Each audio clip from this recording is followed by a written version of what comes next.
sou o professor Japa, sou professor de Física do Instituto Federal de Alagoas, campus Marechal Deodoro, e sou o diretor de comunicação aqui do Sintet FAO.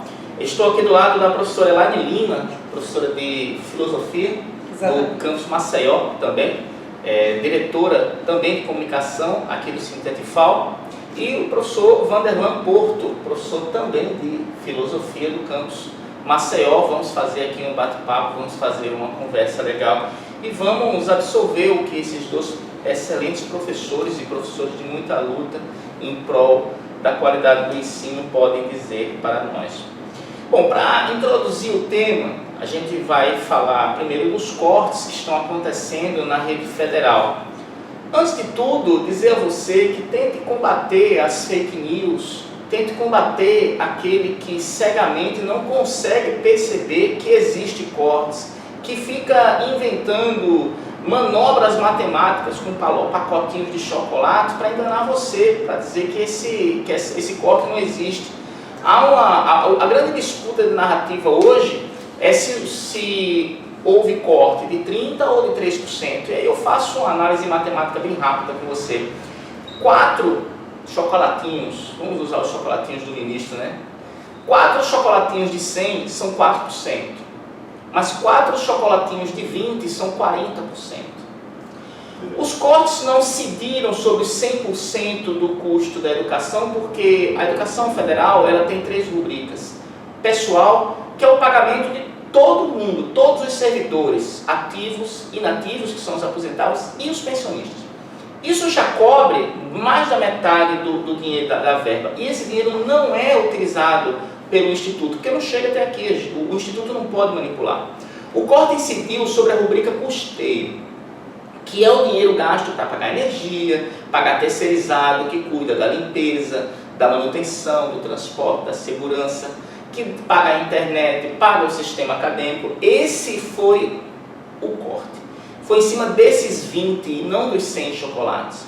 Então é esse dinheiro que o Instituto e as universidades precisam para sobreviver, para manter um dia a dia saudável, é que ocorreram os cortes. Só para lhe dar um exemplo, Marechal Deodoro solicitou no final do ano passado, baseado no orçamento de 2018, da previsão para 2019, 3,2 milhões, 3 milhões e 200 mil arredondando. Pela lei orçamentária, a LOA, esse dinheiro já teve um contingenciamento na fonte, ou seja, só chegou aqui no Instituto 2 milhões e 100. Ou seja, o Instituto já deveria sobreviver com menos 1 milhão do que previu. Então já houve um arroxo no começo do ano. Agora, em maio, é que chega o segundo contingenciamento e Marechal Deodoro vai ter que viver com 1 milhão e 400. Para você, principalmente de Marechal Deodoro, para você estudante, para você servidor, que diz que o que eu estou dizendo é mentira, no final da semana passada, saiu uma notícia no Gazeta Web e no portal do campus, corte de todas as bolsas de monitoria do campus Marechal Deodoro. Todos os bolsistas de monitoria vão perder suas bolsas. Os novos bolsistas não vão mais ganhar suas bolsas. Isso porque o corte, segundo alguns, não existiu. Além disso, há uma queda. De 2016 para cá, todos os anos houveram esse corte que eu citei no começo do ano. Então não dá mais para a gente dizer ao governo, eu posso viver com menos, eu posso viver com menos. E aí, para debater um pouco sobre isso e trazer a realidade também aqui do campus Maceió, vamos passar a palavra aqui para a Elaine para trazer um pouco da experiência dela também. Como é que está Maceió, Elaine? Maceió está um problema muito sério com relação a esses cortes, né? Eu acho que vai bem no sentido do que o nosso reitor pro tempore falou. O nosso recurso, se for cortado dessa maneira, não chega nem a outubro. Então, o campus Maceió está correndo esse risco de fechar. Principalmente, o ataque principal será recebido pelos terceirizados, porque a possibilidade dos terceirizados serem demitidos é muito grande. Mas eu lembro de uma fala do ministro, que diz o seguinte: não tem problema nenhum. Nesse momento eu não lembro se foi o ministro que disse, mas foi uma fala de alguém importante. Não tem problema nenhum, os alunos podem limpar a escola.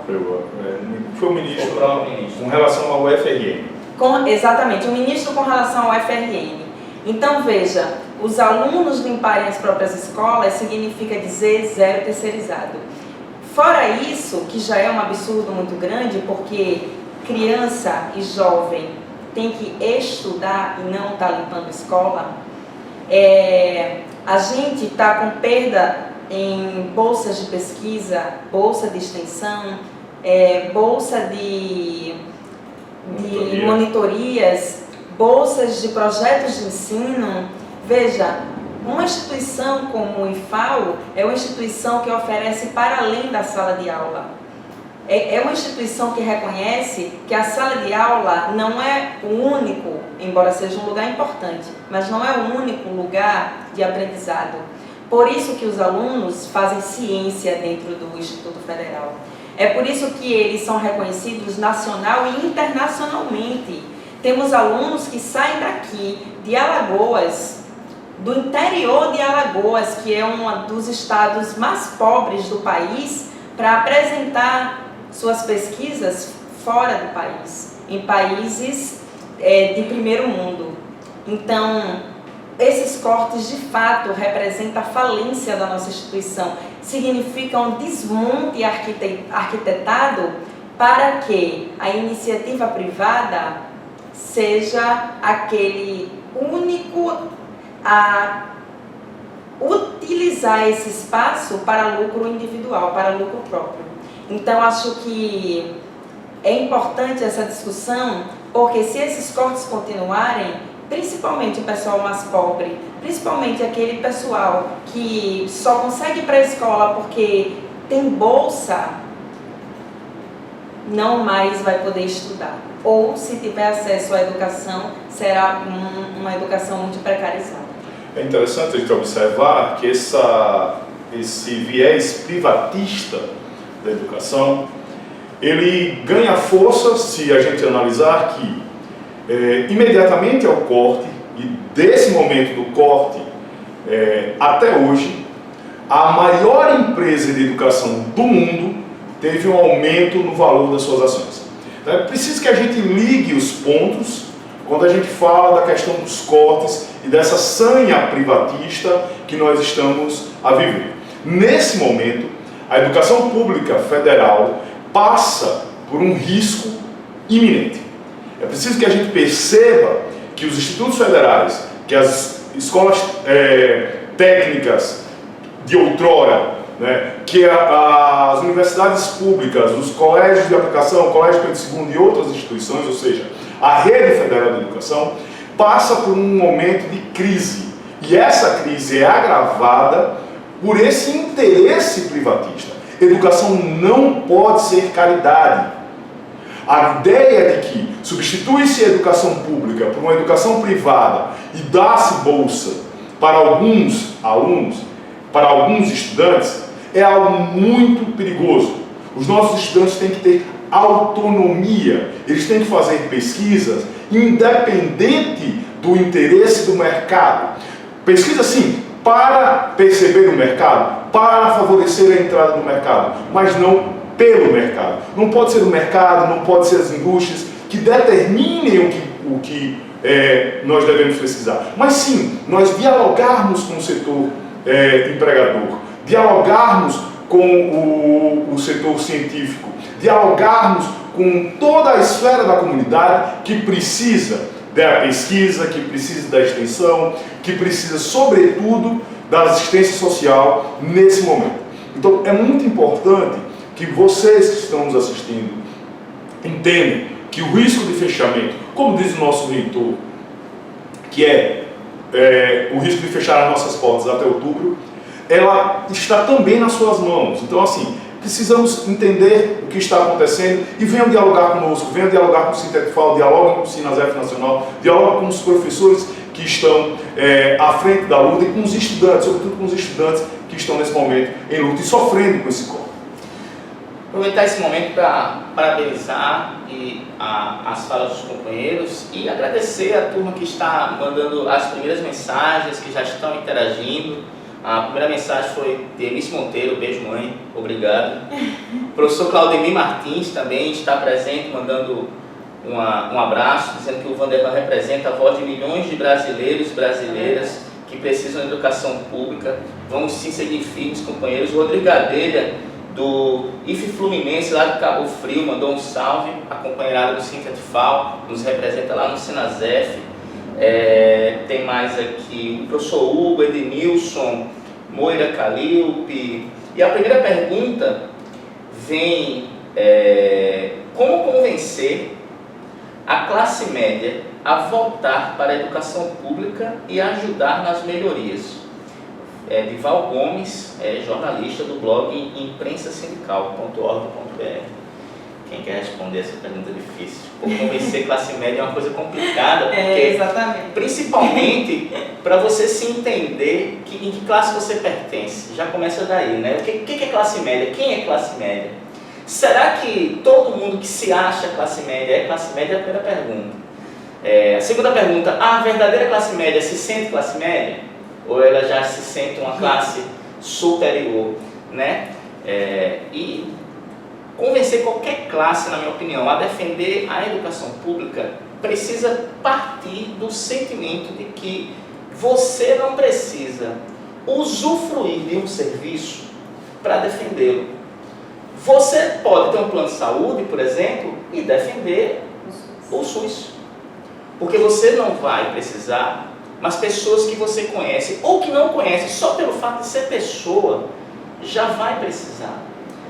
Eu saí da rede privada e vim para o Instituto Federal e a gente tem um choque de realidade da estudantada. São meninos que precisam, que buscam, que correm atrás, que não fazem barbuda, que fazem ciência, né? Que não produzem mentira, que produzem fatos e dados. E para vocês, como que a gente convence essa classe média a voltar seus olhos para a educação pública e, ao invés de arrancar uma faixa dizendo que se defende a educação pública, ela vai levantar uma faixa e defender a educação pública? Eu sempre digo para os meus alunos, principalmente do ensino superior, que existem dois pontos de vista principais. Que a verdade, ela não é uma única, absoluta, eterna e imutável. Pelo contrário, ela depende do contexto e do que a gente está defendendo e de quais nossos desejos e aspirações para o presente e para o futuro. Nesse sentido, eu dou sempre a eles dois exemplos. O primeiro exemplo é de alguém que é milionário e que estuda nas melhores universidades do mundo. Qual o interesse que essa pessoa tem em defender uma educação pública, já que tudo está aos pés dela? Poderia arriscar, né, a dizer que talvez nenhuma, ela não esteja nem aí para isso. Mas o outro ponto de vista é de quem ou é muito pobre e não tem condições de pagar uma faculdade, uma escola digna, ou é de uma classe média que até paga uma escola, mas tem um carro financiado em 50 meses, uma casa que vai pagar em 35 anos, uma vida super bem contadinha, né, com as finanças super bem contadinhas. São pontos de vista diferentes, porque em um, não necessariamente, embora eu concorde com o Japa que todos deveríamos defender uma educação pública, mas para um milionário não necessariamente isso é importante. Mas para aquele que não consegue pagar, sendo pobre, ou para a classe média que vive espremida, mesmo que às vezes não pareça, defender a educação pública gratuita e de boa qualidade é algo fundamental. Não é uma escola particular que vai, por si só, educar os nossos filhos em prol da cidadania. Geralmente, o que se tem de uma escola privada é uma receita para como entrar no mercado independente de qualquer coisa. Mas a escola pública, ela traz para a gente um diferencial, que é a gente compreender que não se trata só do mercado, se trata da formação do sujeito como um todo. Se trata da formação de um sujeito completo. Então, eu parti do ponto de vista de que eu preciso me formar enquanto cidadão para além do mercado. Eu preciso me formar um cidadão para poder dialogar com o outro, para ter uma posição flexível diante dos... Flexível e crítica, muito obrigada, diante dos outros. Então, acho que nesse momento, quem faz esse papel é a escola pública, não é a escola privada. E para a classe média, e aí eu estou no mesmo sentido do Japa, depende de como ela se reconhece. Porque a gente não pode deixar de discutir hoje, principalmente do início do ano para cá, qual defesa de sociedade a classe média faz.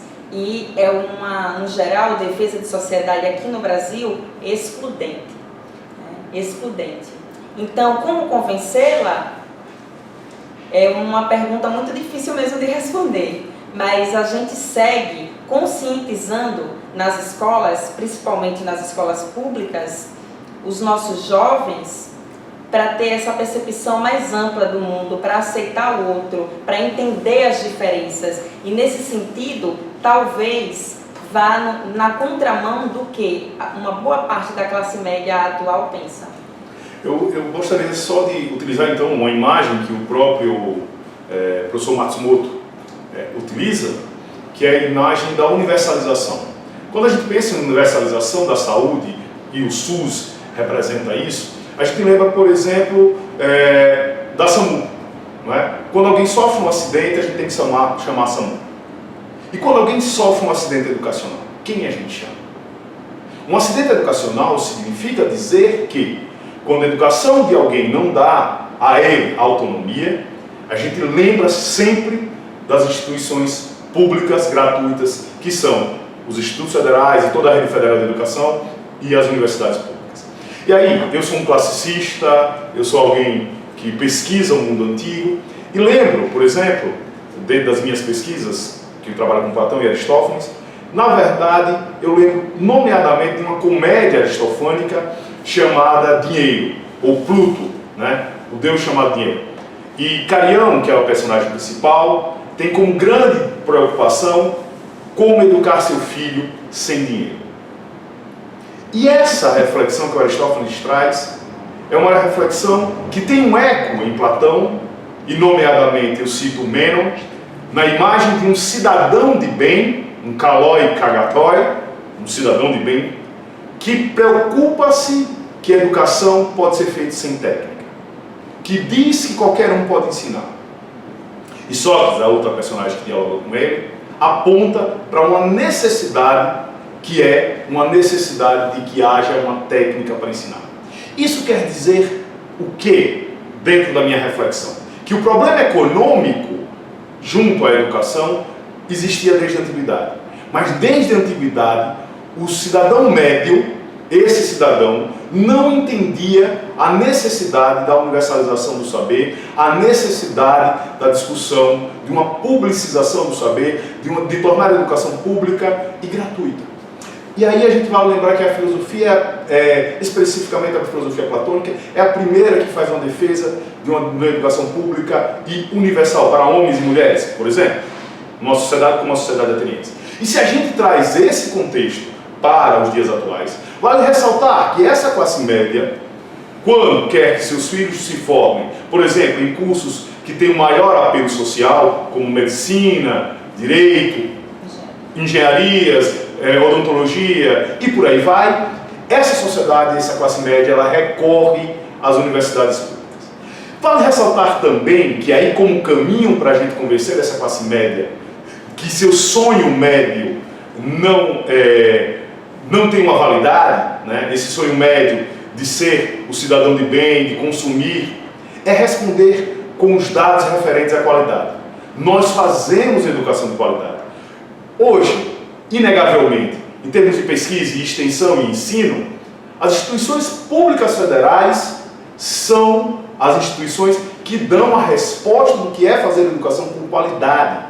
E é essa a resposta que nós temos que apontar. Ou seja, você, cidadão médio, você, cidadão de bem, que quer colocar seu filho numa instituição que lhe garanta a qualidade, coloca no Instituto Federal, coloca num colégio de aplicação, coloca seu filho no Colégio Pedro II, coloca seu filho na Universidade Pública Federal e vem discutir a educação com a gente. Essa é a melhor resposta para a classe média. A classe média que sonha com um sonho médio, que possa entender que sonho médio vai lhe convencer, é o sonho da educação pública gratuita, laica e socialmente referenciada, que se faz. A gente faz isso nos institutos federais, a gente faz isso na rede pública, a gente faz isso na educação pública federal. Bom, um abraço aí também a Samuel Wesley, Jonas Porto, Natália Cavalcante, Davi ou David Lobão, desculpe, Richard, então, estão todos aqui discutindo. E pegar um gancho dessa pergunta, a gente precisa que a classe média, na verdade a gente precisa que todos defendam a educação. Mas mais do que a gente precisa que defendam a educação, a gente precisa também que não haja perseguição a quem defende a educação. Será que talvez você não tenha medo de defender a educação quando você vê que pessoas que fazem falas nessa defesa, elas acabam sendo perseguidas? A gente teve um episódio na semana passada, o companheiro que aqui está, o companheiro Vanderlan, fez um dos vídeos mais emocionantes que a gente já postou em nossas redes sociais aqui no CNTT/FAO, onde ele diz que ele tem orgulho dos pais terem vindo do Instituto Federal, ele ter vindo do Instituto Federal, e os irmãos dele vieram do Instituto Federal. Eles citam a fala do nosso reitor, do senhor reitor, que não pode mais chamar de magnífico, né? Do senhor reitor, chamando a sociedade para entrar em movimento. Existe vídeo em cadeia local, no jornal local, chamando para entrar em movimento, chamando para defender, dizendo que a escola não chega até outubro com esses cortes. E aí ele faz essa citação, ele até cita a reitoria. E aí o que acontece é que as pessoas acabaram entrando na bagunça da cabeça de algumas pessoas, de ver que isso foi uma agressão, que ele foi agressivo, que ele estava se comportando de maneira inadequada perante seus alunos. Era intervalo de aula, não houve paralisação de serviço nenhum. Os estudantes que pararam para ouvir, pararam espontaneamente. Houve um chamado do Grêmio para que o professor e o sindicato participassem com algumas falas no pátio. E aí algumas pessoas interpretaram de maneira muito maldosa o vídeo, fizeram vários tipos de ameaças, xingamentos. E a ameaça que a gente mais se assustou foi a ameaça do senhor ministro, que mal assistiu o vídeo, não sabe o contexto, não conhece o professor, não sabe o que estava acontecendo, mas já apontou exoneração, já apontou padre, demonstrando um completo desconhecimento, inclusive, da hierarquia e do organograma do serviço público, visto que como ministro ele não pode abrir padre contra servidor nenhum, ele não pode exonerar servidor nenhum, a não ser os reitores, que isso é competência da reitoria, atropelou totalmente a autonomia da instituição, foi agressivo com o professor, e a gente quer dar voz a ele agora, que ele explique melhor como isso aconteceu e como tem se dado esses últimos dias aí contigo, Fernando. Bom, obrigado pela narrativa. Infelizmente, as redes sociais estamparam, o momento de emoção de um educador, de um professor, como muitos que agora estamos assistindo, que já foi servidor técnico administrativo. Preciso lembrar que os técnicos administrativos também estão nessa luta. De um servidor que ensina a filosofia há 21 anos, tendo grande parte desse tempo sido na rede privada, desde o ensino básico da quinta série, antiga quinta série do sexto ano, até a pós-graduação, que tem uma trajetória na educação, que fez graduação, mestrado, doutorado, estudou na escola técnica, sempre em educação pública. E aí tudo isso se abandona quando eu viro para algum perfil no Twitter um criminoso e para alguém poderoso um elemento. A narrativa que o professor faz, ela coloca exatamente em tempo aquilo que nós fizemos. eu venho de uma trajetória de pais que estudaram na educação pública, 4 irmãos que estudaram na educação pública, 2 que fizeram escola técnica e 2 que estudaram no colégio de aplicação. Todos estudaram na Universidade Federal de Sergipe. Então, nossa família, que é uma família comum, como você é. Você que estudou em escola pública ou você que teve que estudar numa escola privada, somos cidadãos comuns, mas somos, sobretudo, defensores da educação. E aí, a partir desse momento que o vídeo viraliza, né, e com essas ameaças que nós sofremos, também começamos a sofrer ameaças de outra ordem. Ameaças de violência contra a nossa pessoa, né, de sermos socados na rua, de comer os nossos dentes, como um perfil lá coloca, que se me encontrasse na rua, eu comeria os meus dentes, que iam me colocar em coma, e que até um certo deputado que cita que me colocaria para dormir. É importante a gente lembrar que a minha fala é uma fala sim emocionada, que eu vi meus alunos preocupados com o fechamento das portas e vi também servidores terceirizados preocupados com seus empregos, e nesse momento a gente tem que entender que o ataque é a toda a educação. Quem luta desde a educação básica, que se acorda todos os dias, que sofre com síndromes como síndromes de burnout, que é um esgotamento que quase todos os professores, já sofreram, que a Organização Mundial de Saúde aponta como uma doença, que é uma doença que nós professores sofremos, sabe o que é lutar por educação. Então a gente está hoje num momento muito preocupante da nossa sociedade. E como eu já disse também, não é algo novo. Educadores sofrem por dizer a verdade. Educadores sofrem por discutir e por debater. O que a gente tem vivido é uma incansável luta pela educação. Mas do outro lado, há um anti-intelectualismo que é brutal. A gente tem sofrido desde os últimos anos com programas como o Programa Escola Sem Partido, que financiados sofrem a gana de atacar professoras e professores de todo o país, que sofrem que tem a necessidade de atacar servidores técnicos administrativos em seus lugares de trabalho.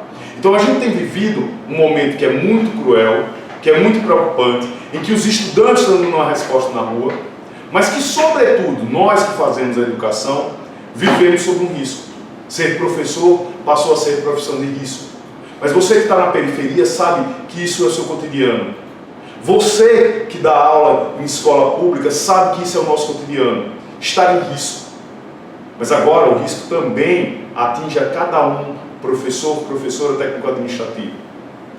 A gente precisa entender que não é como uma canetada que se demite um servidor público.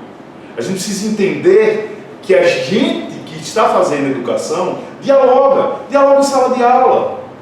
E que no momento de intervalo nós temos uma coisa que é liberdade de expressão. A liberdade de expressão em que nós falamos com os nossos alunos, em que nós chamamos nossos alunos a se mover. Não por mim, nem por ninguém, mas por um elemento que é muito superior, que é a educação pública, gratuita, laica e socialmente referenciada. Então assim, quando nós convidamos nossos alunos a participar da sua própria mobilização, é para que eles possam ter um futuro. Porque nós que estamos na educação, isso, cada professor, cada professora, cada técnico administrativo, porteiro, todo mundo que trabalha na educação faz isso cotidianamente. Mas é preciso que a gente entenda que nós não vamos nos calar diante de ameaças. Ameaças, nós temos para isso, e é preciso que todo mundo entenda isso, nós temos organização, nós temos sindicatos, o Sindetifal está fazendo a nossa defesa, o Sinasef Nacional está fazendo a nossa defesa, e é importante também que entendamos que nesse momento a luta pela educação é mais forte do que qualquer outra coisa. Não nos intimidarão com ameaças, porque nós vibramos numa emanação que é muito superior. Porque é a emanação que todo professor que entra em sala de aula e se dedica por amor, sabe o que é isso. Nós estamos sofrendo com ameaças, mas do outro lado, do lado de quem foi educado, vem emanações de amor, vem emanações de solidariedade. Nós temos recebido, e você que foi meu aluno, você que foi minha aluna, você que foi meu colega de trabalho, você que foi colega de trabalho de cada um de nós, você que foi colega de trabalho de cada um, professor e professora, você que foi, diga para o seu professor, nós estamos juntos na luta pela educação. Porque é preciso que nesse momento todos nós possamos dar as mãos e lutar por uma educação de qualidade, para que todos tenham acesso, o acesso tem que ser universal. Então, nesse sentido, nós que estamos sofrendo o ataque, aqueles que lutam pela educação, somos todos. Somos todos os professores e professoras que estão lá nos rincões do nosso país, acordando cedo para ir dar aula. São todos os alunos que viajam em ônibus e que lutam para ter uma educação, porque esse é o sonho de sociedade que nós queremos, e é por isso que nós estamos a cada dia lutando, fazendo pesquisa, fazendo extensão, nas pós-graduações. Então é preciso que a gente entenda, educação não pode ser um momento desastroso. Isso significa dizer que os ataques que nós estamos sofrendo fazem parte de uma ausência de projeto de educação. É muito importante que a gente entenda que a ausência de um projeto de educação, na verdade, é uma grande falácia para uma sanha privatista que aí está. Nós não temos projeto para a educação. Pelo menos não temos um projeto nesse momento. E isso significa dizer, essa falácia de não apresentar um projeto, na verdade, é um interesse muito claro de entregar a educação pública gratuita e de qualidade que é feita nas instituições federais para a rede privada. Então, esse ataque é um ataque, na verdade, a toda a educação. Adelante, tem um abraço aqui para você do Daniel Brito, que é astrofísico. Não confundam com o mentor do atual governo, que é astrólogo. O Daniel, ele é astrofísico, ou seja, ele produz ciência. E professor de qualidade. Com certeza.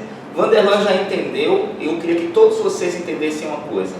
Primeiro, nós aqui do Sintetfal sabemos o que estamos fazendo, conhecemos os trâmites burocráticos. Vanderlan já entendeu, e eu quero que todos vocês, servidores do Instituto Federal de Alagoas, servidores de qualquer IFE, de qualquer universidade, entendam. Vocês não estão sozinhos.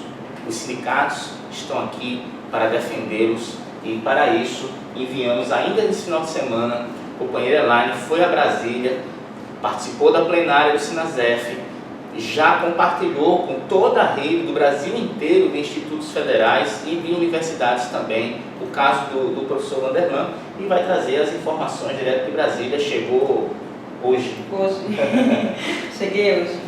Cheguei hoje de Brasília, depois de um fim de semana super exaustivo discutindo a educação. E, em primeiro lugar, eu gostaria de dizer que um discurso unânime é que a educação é um diálogo. Né? A educação é a possibilidade de que todos tenham vozes e que essas vozes possam ser escutadas, debatidas. Apesar disso, a narrativa das sessões sindicais que estavam lá em Brasília, na 159 plenária do Sinasef, relatou uma série de perseguições no Brasil inteiro, o que é muito perigoso e nos deixa muito tristes, né? Tristes, mas não desencorajados para a luta, porque aqui o que não falta, lá em Brasília o que não falta é coragem para a gente continuar lutando. Mas as perseguições estão aumentando porque existe um incentivo nacional por parte do governo para que essas perseguições aconteçam. Então eu lembro que há poucos dias eu li num certo veículo de comunicação alguém dizendo que quem não for a favor do governo vai ser perseguido pelas milícias virtuais. O que está acontecendo aqui com o Vanderlan é uma perseguição de uma milícia virtual. O que está acontecendo com a Fernanda lá no Rio Grande do Sul também é uma ameaça das milícias virtuais. Então, eu acho que o que ficou claro lá no Congresso do Sinasef é que, independente de todas as perseguições que nós estamos vivendo, nós estamos juntos. O que ficou claro lá nessa plenária do Sinasef é que nós vamos combater com toda a força que nós temos e que ainda teremos a escola sem partido e todos que tentarem silenciar a defesa de uma educação pública, gratuita, laica e de qualidade.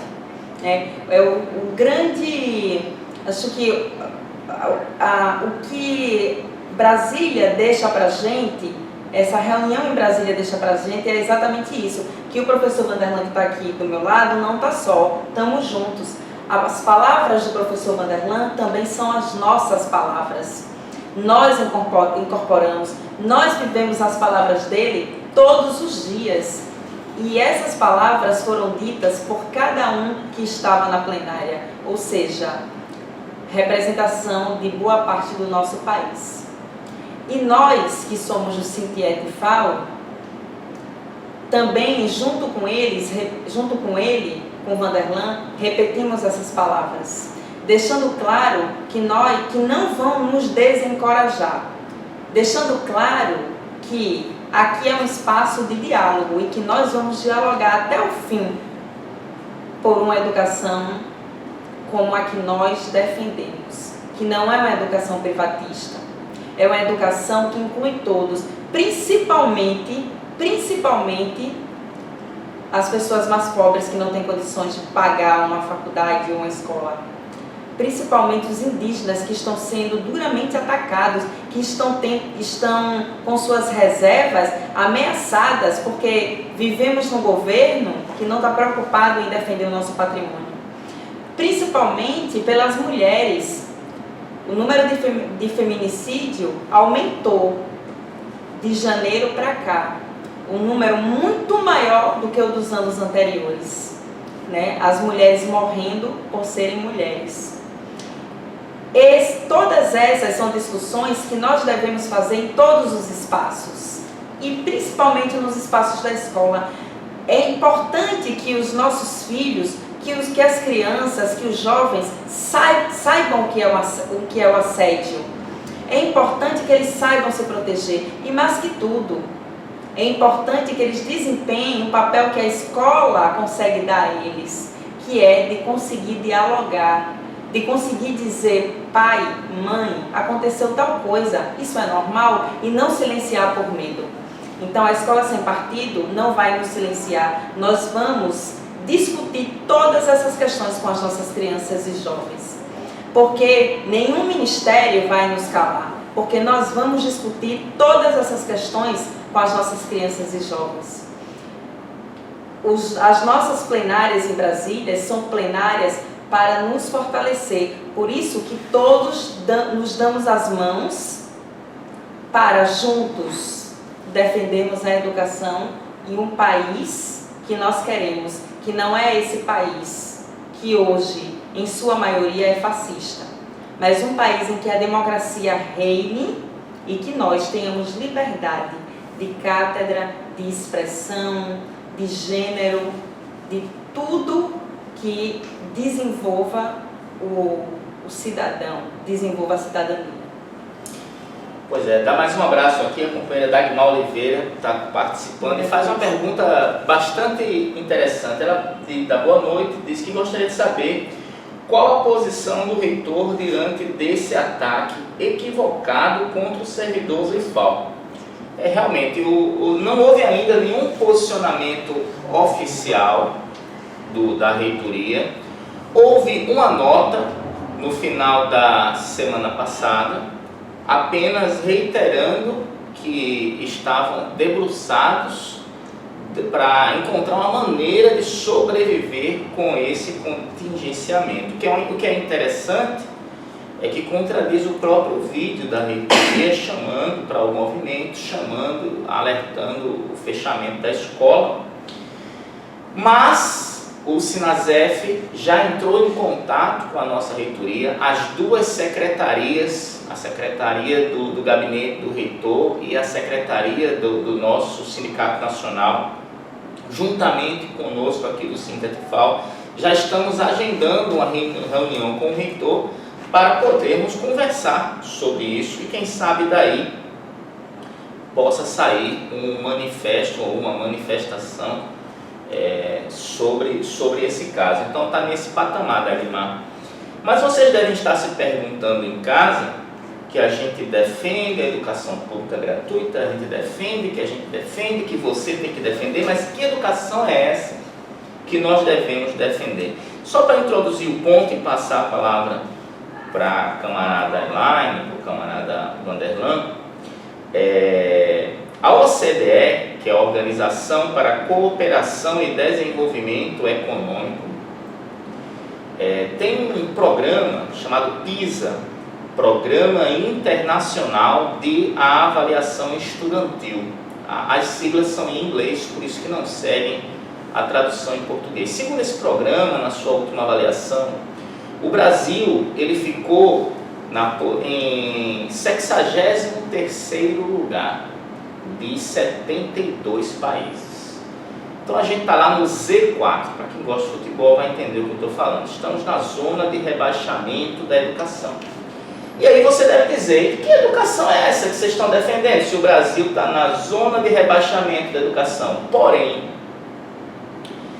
quando nós retiramos as escolas particulares desse recorte, quando nós retiramos a educação estadual e municipal e deixamos somente os institutos federais, as notas obtidas neste programa, nesta avaliação internacional, deixam o Brasil na 11ª posição de 72 países. Então, o IFE é o orgulho do Brasil. Há pouco tempo atrás, o antigo ministro da Educação não quis divulgar os resultados no Enem dos institutos federais, porque é uma afronta, às vezes, às instituições particulares de ensino, a posição dos nossos institutos federais, os resultados que nossos alunos... Isso sem falar no que Vanderlan já citou aí de pesquisa, de extensão, de ensino. Enfim, esse é o instituto que nós defendemos, e é este o instituto que está com seus dias contados com esses cortes. O que vocês têm, o que você tem a acrescentar a isso, Elaine? De fato, é uma pergunta interessante mesmo, né? Nós estamos falando em educação de boa qualidade, pública, gratuita, laica e comum, né? Por quê? Como já foi dito aqui, pensar em educação não é pensar somente o ensino meramente de sala de aula, né? Do 1 mais 1 é igual a 2. Mesmo que a gente tenha não somente um quadro e um giz, mas mesmo que a gente tenha um projetor. Educação não é só isso. E o Instituto Federal, ele traz esse diferencial, que é do ensino, articulado à pesquisa, articulado à extensão, articulado a projetos de ensino, a viagens técnicas. Os alunos saem da escola e vão para o campo pesquisar, estudar, eles vão entender, eles vão para as fábricas, já que se tratam, em sua maior parte, de cursos técnicos, ensino médio integrado. Os alunos viajam para apresentar suas pesquisas, que eles passaram um ano estudando especificamente aquele tema. Então, diante disso, como que a gente pode achar que uma instituição como essa não serve?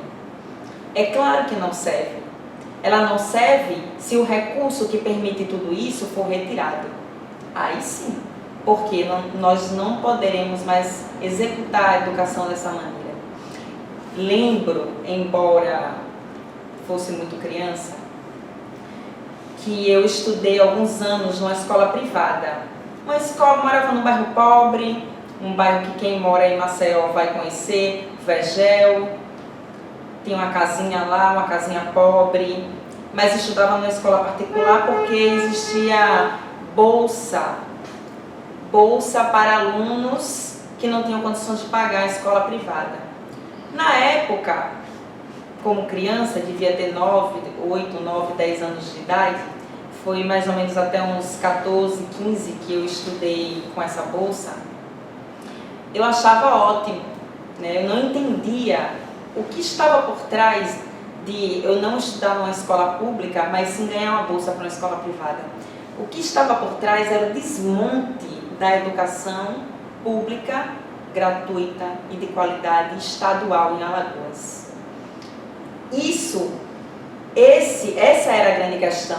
Se a gente pega o CEPA, que já foi um dos maiores complexos educacionais da América, hoje é uma reunião,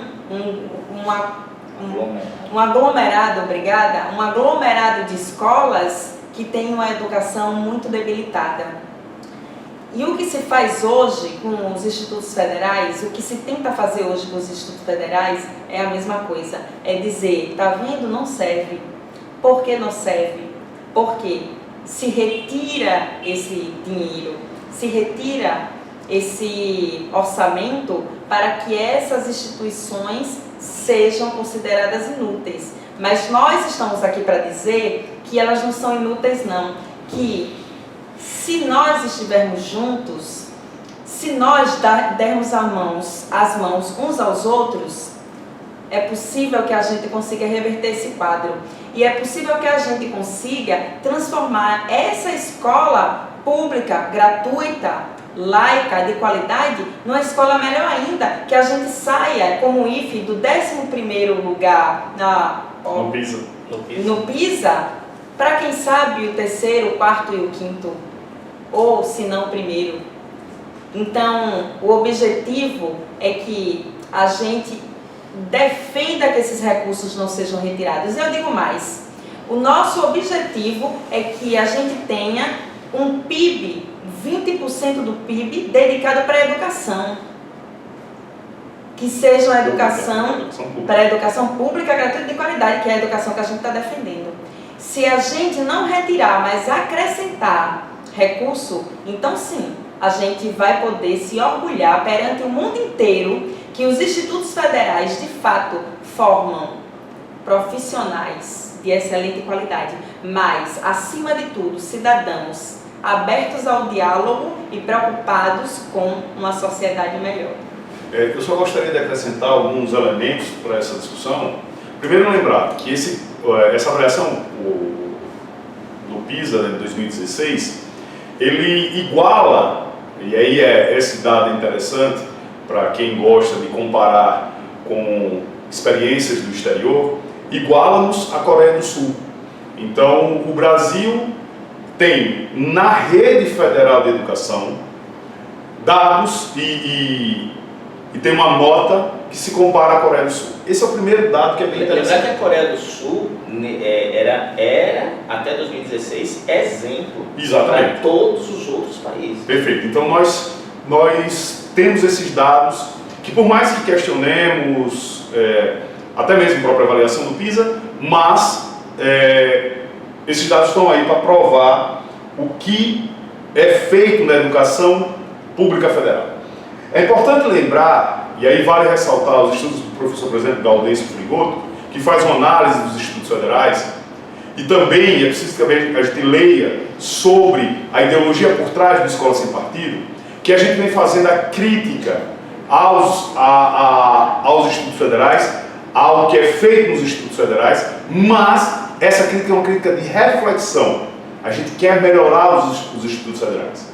Agora, destruir para entregar é uma prática que nós estamos vendo acontecer em todas as empresas e instituições públicas que apontam qualidade. Vide o que acontece com a Petrobras hoje em dia, vejam o que está ocorrendo com o Correios, que ao invés de melhorar a educação pública, está querendo sim destruir para entregar.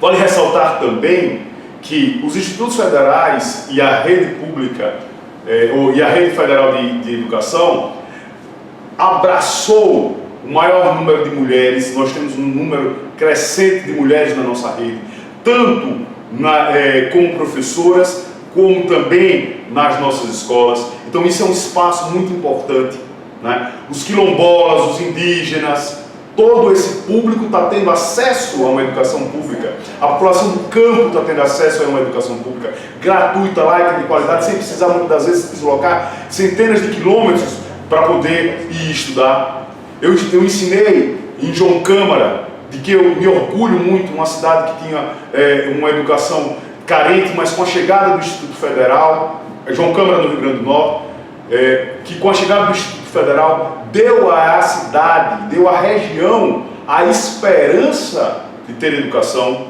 em que os meninos chegavam para nós dizendo que não tinham o que fazer no ensino médio e agora tinham, e também no ensino superior. Então, a capilaridade dos institutos federais, da Rede Federal de Educação, o aumento dos campi das universidades também permite isso.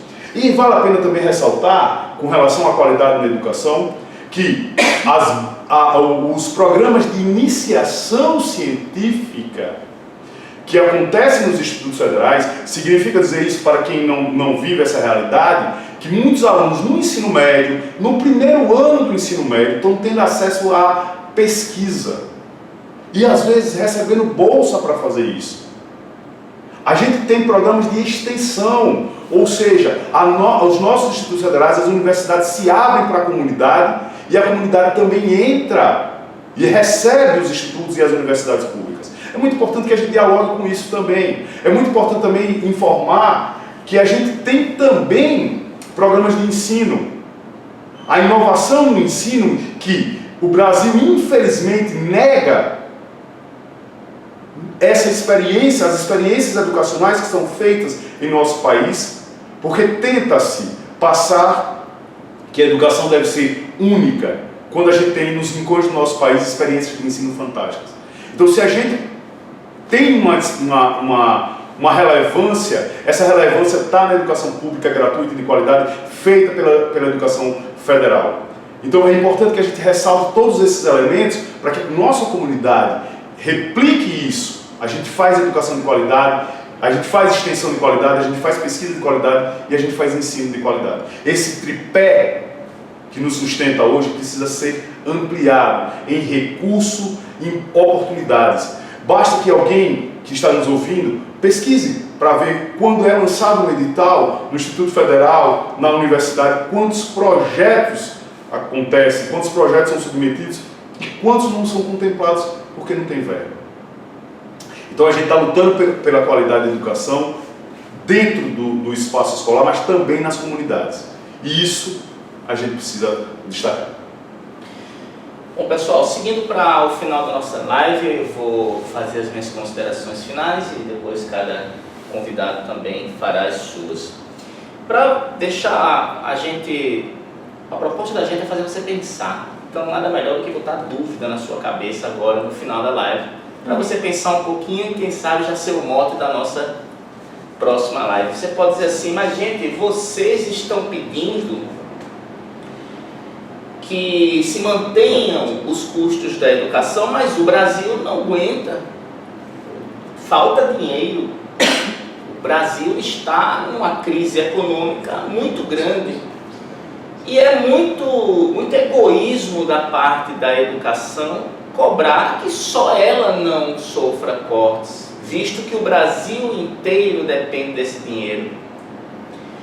Olha, eu poderia ficar somente na oferta de dinheiro para aprovação da Previdência, que foram 40 milhões que foram ofertados para que os deputados, senadores pudessem aprovar a reforma da Previdência. Aquela velha política que parecia que ia acabar, né? Mas eu vou além. Se você colocar perdão de dívidas no Google, e aí você pode escolher a fonte que você quiser. Se você não gostar de uma determinada fonte, é variado. Dos bancos foram perdoados no final do ano passado, 47,5 bilhões de reais. Do agronegócio, agora, no novo governo, já querem perdoar 17 bilhões de reais. Aí, meu amigo, perdoando uma dívida de 17 bilhões é fácil ser pop, é fácil ser agro, é fácil ser o que você quiser. Se a gente falar da taxação das grandes fortunas do Brasil, dava para dobrar o investimento em saúde e educação no país. Então, o que falta no país não é dinheiro. O que falta no país é divisão desse dinheiro. É bom aproveitamento. É o dinheiro estar nos locais certos e não em meia dúzia de bolsos. E além disso, nós ainda temos uma dívida que não se acaba, né, Ana? Exatamente. Só ressaltando essa questão da dívida, acesse o site Auditoria Cidadã. Esse site é muito importante porque traz dados científicos de pesquisa que discutem exatamente para quem o bolo do nosso orçamento vai. Acesse também pesquisas sobre o BIS, né, que é o Banco Central dos Bancos Centrais, e como essa política econômica determinada pelo capital internacional atinge diretamente os cortes na saúde e na educação. Então é importante que a gente entenda que esse movimento, principalmente nos países periféricos, tem como principal alvo a educação universal e a saúde universal. Esses são os principais alvos. Isso a gente está falando em todos os países periféricos do mundo. Basta que a gente avalie e analise os dados que o próprio BIS, que o Banco Central aponta. Então, essa política de arroxo, que atinge a educação, ela é uma política orquestrada. Ela é uma política do grande capital mundial. E nós, que estamos aqui ao lado dos seus filhos, não podemos nos calar. A esperança que nos move é de que cada aluno, de que cada cidadão, cada cidadã periférica, cada cidadão periférico, cada cidadão que está no centro do mundo, ou seja, que todo mundo possa ter acesso à educação. E ter acesso à educação, mas uma educação pública, gratuita, laica e de qualidade. A gente frisa isso sempre para que a gente entenda que essa defesa deve ser a defesa sua, pai de família, é sua mãe de família, é sua tia, tio, parente que quer um futuro melhor. E principalmente que essa luta é aquela que os estudantes estão mostrando para nós. Nós dialogamos todos os dias. Os estudantes estão dando uma prova nas ruas do que deve ser feito. O ataque à educação é sim uma ação orquestrada para que cada vez mais nós tenhamos fora dos espaços de acesso os cidadãos que tão largamente já foram atacados. Então, professor, professora, técnico administrativo, associe-se aos seus sindicatos, unam-se aos estudantes. Estudantes, continuem se movendo. Nós dialogaremos com vocês e nós lutaremos incessantemente para que essa educação que nós almejamos e esse mundo que nós almejamos, que é um mundo sem essas desigualdades que o grande capital nos impõe, continue ativa. Continuaremos lutando. Para completar a fala do Japa e do Vanderlan, gostaria de dizer que sobre a auditoria da dívida, acessasse o site da Maria Lúcia Fatorelli. Hoje, ela é quem mais estuda e conhece sobre o que é essa dívida. Uma dívida que já deveria ter sido auditorada desde a abertura democrática e que a gente hoje está sofrendo com ela em nome e o governo utilizando essa dívida para fazer a reforma da Previdência, em que a população, e somente a população, vai sofrer, somente o povo, porque o rico não precisa de Previdência. Só é a gente lembrar do caso do Chile. O caso do Chile não é um caso antigo, o caso do Chile é um caso atual. Durante a ditadura do Pinochet, você tem no Chile uma reforma da Previdência, mais ou menos nos moldes que se quer fazer agora aqui no Brasil, e que foi feito, e que hoje a população idosa é a que mais sofre. A população é o maior índice de suicídio entre os idosos. Por quê? Porque é uma reforma que não dá oportunidade para eles. Eles não têm condições de sobreviver com o que eles ganham. Então, falar de educação não é somente ensinar português, matemática, química e etc. Falar de educação é entender como a nossa sociedade funciona. Falar de educação é a gente defender uma vida boa para a nossa sociedade, para os nossos filhos, para os nossos pais, para nós mesmos. Por isso, eu convido a todos para que no dia 14 de junho estejamos nas ruas contra a reforma da Previdência, porque a reforma da Previdência que eles querem aprovar não contempla a gente, não contempla a população pobre, não contempla os indígenas, não contempla os quilombolas, não contempla o povo em geral. Estejamos juntos dia 15 nas ruas, desculpem, dia 14, estejamos juntos dia 14 nas ruas e estejamos lá para lutar contra a reforma da Previdência e a favor de uma educação pública, gratuita, laica e de excelente qualidade. Por isso, encerro minha fala dizendo: somos todos Vanderlan. Somos todos Vanderlan. Somos todos ele. Somos todos ele. Bom, pessoal, só para encerrar, dia 14 não é se 15 já foi educação, já foi um tsunami, dia 14 é todo mundo, é greve geral, toda a classe trabalhadora, rodoviários, metrô, polícia, saúde, educação, vai parar tudo, tá certo? Vamos parar o Brasil para mostrar que nós não aceitamos essa reforma maléfica e não aceitamos esses cortes contra a educação. Vamos parar o Brasil. Vamos parar o Brasil. Um abraço. Obrigado.